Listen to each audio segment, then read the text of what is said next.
Почитувани гледачи, ве поздравувам од студиото Глас на надежта. Се радувам што можеме заедно да проследиме еден нов серијал Средби со Бог. Читајќи ги страниците на Библијата, можеме да приметиме како луѓето во библиско време ги менувале своите животи како резултат на разни средби со својот Бог. Може би ќе кажете дека тоа било во библиско време и дека денес е скоро па невозможно. Ве охрабрувам да останете до самиот крај во ова наша емисија и сами да се уверите дека и денес Бог прави промени во животот на луѓето.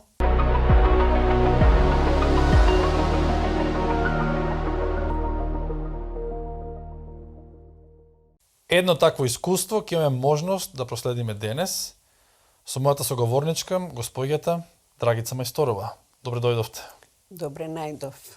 И мило ми е што после толку години да дојдам во родниот град, да бидам со вас и да снимам ваква емисија.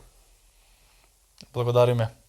Кажете ми, која е Драгица Мајсторова заправо? Од каде доаѓате, каде потекнувате, бидејќи... Драгица Мајсторова е Драгица Јосифова. Потекнувам од Кавадарци, од семејство 6 членови, 3 сестри и 1 брат, мајка и татко. Живеев убав живот, сложно семејство, без проблеми, без кавги, без ништо. Кај нас немаше карање. Само песна. Толку убаво поминавме сите, што цело мало ни се чудеше. Убаво ни беше се. Мајка ми беше меѓу првите адвентисти у Кавадарци. Прво беше Добре Илиев, после него прими дедо ми и баба ми, а после нив па мајка ми, тетка ми, вујко ми, вујна ми, едната и другата, 2 вујни имам. Значи најблиските роднини после тоа прифатија. Најблиските. Целото семејство од страната на мајка ми. Кажете ми, какви беа вашите први впечатоци во однос на религијата и на кој начин таа средба со Бог влијаеше од вашето рано детство? Како дете, воодушевена, прв пат да слушаш за Бог, што никогаш не си помислила, оти има нешто над нас. Проучувавме и детски поуки. Мајка ми беше неписмена жена. Јас си читав неизе поуките, навечер ќе земам да и читам, а она слуша. И само од слушањето, јас шо и читав. И што одеше у црква, што слушаше проповеди, она беше толку подкована во верата, што мислам оти немаше нешто што од Библијата не знае.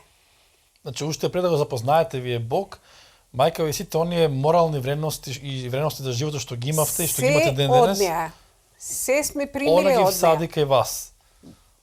Како? Она ги всади во вашиот живот. Да. И во животот на вашите браќа и сестри, така бидејќи сте биле големо семејство. Како животот понатаму ве одведе, на кој пат? Како беа тие школски денови? Школските денови, додека бев како тинејџер, па после гимназиски денови, одев у црква. Кога после се вработив во Домот на културата, во Радио Кавадарци, и прекинав да одам таму, у црква. Малку се оддалечив. Значи, во критичниот период на животот, тие тинеџерски години и покасно, околу 18-19 години да кажеме, вие се вработувате и на некој начин се оддалечувате од Бог. се оддалечив, ама пак тоа сум го носила во себе. Секогаш, ја никогаш не сум пушела, не сум пиела, тоа како другите што го правеле. Ја секогаш сум била далеку од тоа. Како околината, како вашите пријатели, пријателки, вршњаците делува врз вас, бидејќи знае дека сте вие адвентистка, или можеби знае дека одите во црква, како тоа делуваше кај нив? Па како? Ме примија таква каква што сум. Без предрасуди? Да. Немав проблеми со нив и на работа. Тогаш се работеше и сабота, радиото не престануваше никогаш, секој ден имаше емисии. Одев сабота и на работа одев и се по 2 сата дневно траја емисиите, предпладне подготовки за тоа се и така ми минуваше времето, така речи, празно. Празно. Од каде беше таа празнина кај вас? Што ви нешто недостасуваше? Па ми недостасувало ете тоа средба со Бога, со Библијата, со проучување. Тоа ни беше изоставено некако настрана. Значи, заради вашите животни одлуки што сте вие ги направиле, допринело да се најдете во таква ситуација, се најдете да доживеете некоја емотивна и духовна празнина во вас. Да. Бидејќи работевте во радио во Кавадарци, како покасно се наоѓате во Велес? На кој начин животот ве одведе таму? Па, животот е непредвидлив. Домот на културата, радиото, аматерскиот театар беше сето тоа во еден склоп. И една сабота добивме покана од Велес, имале они премиера на една представа, да гостуваме таму. И глумците од аматерскиот театар, тој што им беше како водител, му рекол на директорот, директоре, дај ни го комбето, не поканија у Велес на премиера. Ако дојде Драгица, ќе ви го дадам комбето, ако не го дава. И он, еве, го трча кај мене. Директорот го дава комбето само за тебе. Мораш да дојдиш. Добро, викам, ајде ќе дојдам. Ја без да знам каква премиера, кој е режисер, ништо.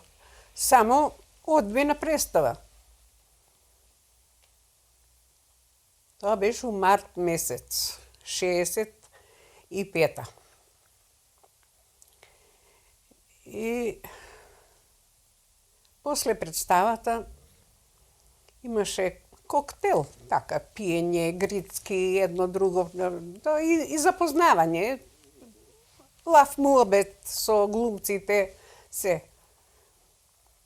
И тој го видов него, и го запознав него, ама и дознав од и он бил режисерот на представата. Ја врска немав. Ништо, заврши тоа, ние со комбето пак назад се вративме. У понеделникот, уште сабајле, еве го дојде. Значи тој што доаѓа режисерот е вашиот сопруг, така? Да. Идниот. Он таму што ме видел и у понеделникот одма дошол да праша јас која сум, шо сум, сите генерали за мене. И у канцеларија седи, до кога ти трае емисијата? Викам до 5. до 17 часот. Рече, сакам да разговарам со тебе. Викам, шо да разговараш со мене? Ја ни те познавам, ни те знам.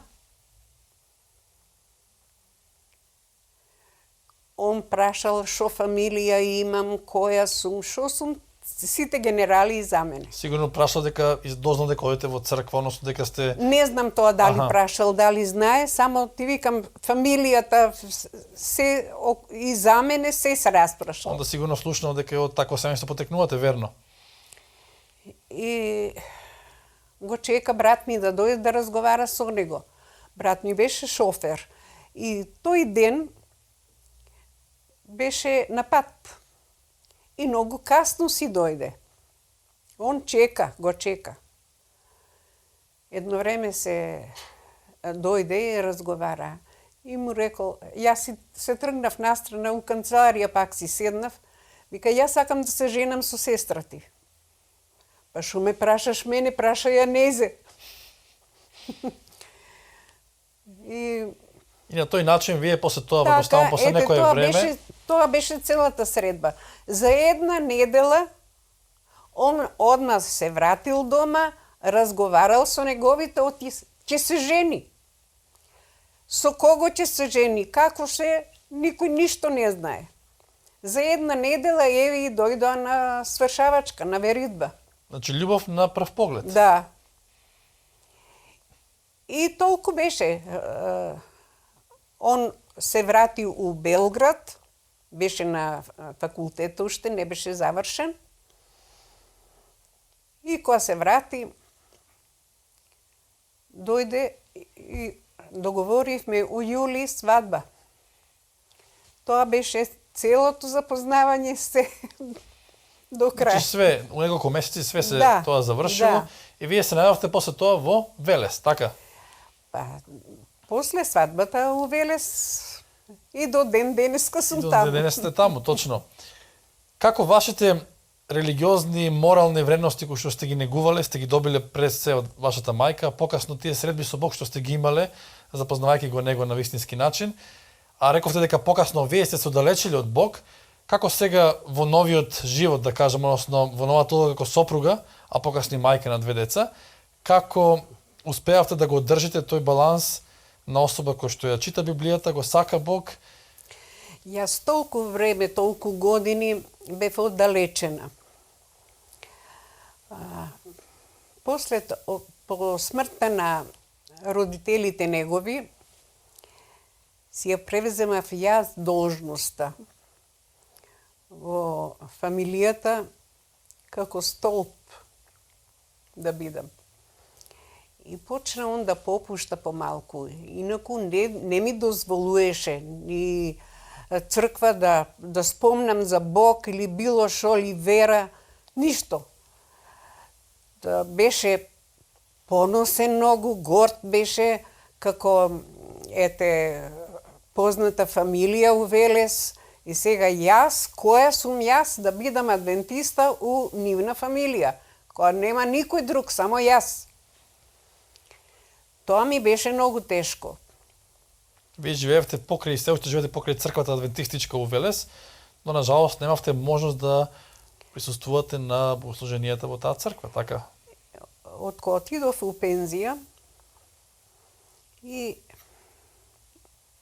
една вечер, петок вечер беше, седам така, он си легна, заспа, си легна и како да некој, како Бог да ми ја зема раката и ми ја стави баш на местото кај што има нешто појавено кај мене. А јас секој ден, секоја вечер се молев. Викам, Боже, дај ми некоја болест да не смеам да јадам нечиста храна. Години помина и баш тој ден си напипав 2 чворчиња тука на страната, на левата. Значи, вие долги години, бидејќи живеевте со сопругот во Велес, немавте можност да ја на практичен начин покажете вашата вера, не дојдете во црква, ништо. Никако. И сега јас се молев за да добијам болест, за да се вратам во верата, за да не смеам да јадам нечиста храна. Значи се тоа што ви сметало, јадење на нечиста храна, така свинско, алкохол и се она што да, било, Да. Алкохол од никогаш не сум ни пробала. али не сакавте да готвите такво нешто, да правите, да јадете ништо, бидејќи едноставно вам ви сметаше, Да, а тоа да. беше само еден од начините на кои што вие ќе ја покажете увереноста во тоа што го верувате, така? Да. И од која му кажав, од јас нешто си напипав сумјиво, отидовме кај еден негов зет, беше интерниста у Велес, и он не упати право у Скопје. Отидовме у Скопје. Ме снима мамографи, брисови ми зима, се установи карцином. Мене цела болница ми се сруши на глава. Од стрес. И од А нова беше ситуација, шок не за сте мене. очекувале такво нешто, сигурно. И ми заврши тоа и биопсијата се установи отие позитивно. Одиме кај уторакална хирургија, кај хирург. Ме гледа и се смешка. А јас уплашена до нема и каде. И вика, не се плашите, годините се на ваша страна. Јас имав 58 години. Одма, последен ден, ме зема на операција. Ме направи операција, се исчисти се, и на ќерка ми рекол, не се плаши, мајка те од овоа нема да умре. Значи, се е завршено. А јас, од која заврши операцијата, и викам, Боже, фала ти, што успешно се заврши се. Те молев за болест, сега те молам за здравје. И еве до ден денес, јас немам проблем со таа болест. Едино раката што ми е така потечена, ама вика, тоа е најмал проблем, ми рече докторот. Значи, вие сте се молеле за искуство, Бог да ви даде болест со Болест цел да ми даде, да престанете да конзумирате храна која што Да. не е адекватна според вашите верски убедувања, што е конкретно свинско месо. А мажот ми донесе книга од библиотека, отишол земал, баш за карциномот. И тамо пишуе, оти црвено месо, посебно свинско, не смее да се јаде. Кога го прочита тоа, виде, он од утре дента веќе месо дома не донесе. Беше толку уплашен заради тоа. И од тогаш почнав само чиста храна да јадам. И Да практикувате све она што претходно не сте може да го применувате, така? да, Интересно што вие се молите за болест, али од друга страна имате длабоко верување дека ќе биде се добро, бидејќи знаете дека Бог ќе води све. Знаев за тоа што се молев за болест. Сега викам, Боже, се молам за здравје. Сега излечи ме ти. Докторот направи од него се што требаше. Сега е редот на тебе, Боже. Како план имаш, се што треба, оставам на твои раце. И така и беше. Тоа беше 98-ма, а 93-та сестра ми у Белград се разболе. И ми вика, дојди, оти сум болна, паднала, она скршила рака, скршила нога, и вика, дојди, поседи некој ден. Одам тамо, седев и зет ми, Душко Радосављевиќ, вика, и така си тука, ајде, вика, да се крстиш. Значи, он беше свештеник во христијанската адвентистичка црква, така? Да. И викам, нема проблем. Отидовме у црква на Вождовац, се крстив тамо 2003-та. 2003, 5 години после Да, операцијата и после тоа јас болеста. се со проучавање, со Све што треба. се што треба, се си терав поред, ама не бев крстена. И вика и така, вика си ти, вика со храната, веќе си решила се, не работиш у сабота, ја у петок ќе сготвам и ќе го скријам јадењето за утре дента, да можам Да не готвите во сабота. да, сабота само да го згреам.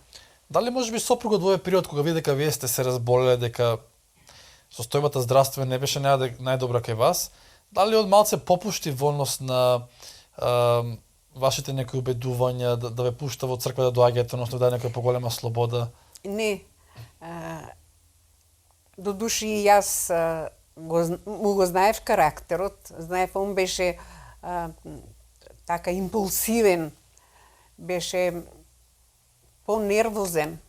Јас сум лежерна, не, ја сум трпелива за се, а он беше импулсивен. И затоа не се осмелував да кажам нешто, да речам, додека беше он жив. И си реков, додека е Божен, додека си рекол да живее, нека живее, после смртта негова, првата сабота тргам право у црква. И така и беше. И од тогаш, од 2003 година, од која се крстив, од 2018 он почина. И јас сум веќе редовен член на црквата во Велес. Одлично. Она што ми е многу важно кај вас, да се нагласи, бидејќи гледачите тоа не го знаат, нема да добијат можеби од ова искуство во целост. Сите оние морални вредности кои што вие ги добивте од вашата мајка пред се и потоа тие средби што ги имавте со Бог во раното свое детство и покасно со ова посебно ваше искуство. Дали сето тоа влијаеше да ги тие вредности морални и религиозни пренесете на вашите деца и на кој начин тоа го направивте? Па, јас и од кога престанав да одам у црква и од кога се омажив, мене секогаш, јас се молев стално. И ако не одев у црква, дома се молев. И за јадење, и навечер, и преку ден. Се одржавав некоја врска со Бога јас, а не јавно да биде тоа. Само си го знаев јас во срцето. Точно. На некој начин, во процес на воспитување на вашите деца тоа допринело многу, знаејќи го Бог, да ги преусмерувате на вистински пат. Да. И од која се крстив, кога почнав да одам у црква, ја и се јавувам на ќерка ми и викам, јас се крстив у Белград кога бев и викам, сега, од кога почнав да одам у црква, викам, ја одам у црква тука. Мамо, тоа е твој проблем. Твоја... Одлука и избор. Да, твој избор. Ти како сакаш, така. И онај до ден денес не ми прави проблем ништо. Ни она, ни синот. Одлично. Сите овие средби што сте ги имале со Бог во вашиот живот, рековме од раната младост па до ден денес, само ја затврстуваат уште повеќе вашата вера во Него. И засилуваат и ви покажуваат дека и во најтешките моменти кои сте ги поминувале, не сте сами, дека е Бог со вас. Јас и сега имам болест артритис. Таа е неизлечива, старска болест е, старачка. И кој има многу болки. Ќе клекнам, се молам. Или лежејќи, ако не можам да станам, ќе лежам. И се молам. Не знам, верували или не, за 10 минути болките ми престануваат. Слава на Бога. И како да не верувам, од има нешто, од има Бог, оти постои, оти Он е со нас и се. Бидејќи Многу гледачи кои што ги следат нашите емисии се соочуваат со разни предизвици во животот, со разни болести. Дали имате нешто да им порачате на самиот крај? Да веруваат во Бога, затоа што се е во Негови раце. Како ќе продолжи нивниот живот, тоа само Бог знае. И нека веруваат во Бога и се ќе биде добро. Во негови раце сме секогаш сигурни. Секогаш. Ви благодарам за овие прекрасни искуства и за овие зборови на охрабрување, кои што навистина не само на мене, него ќе делуваат на сите оние кои што ќе имаат можност да следат оваа емисија. Благодарам. Почитувани гледачи, имавте можност да проследите едно интересно, возбудливо искуство на нашата соговорничка госпоѓата Драгица Мајсторова. Верувам дека во нина ќе имате можност да чуете како искуствата на други особи, како нивните средби со Бог влијаеле во нивниот живот и направиле промени. Секој добро и се гледаме во следна прилика.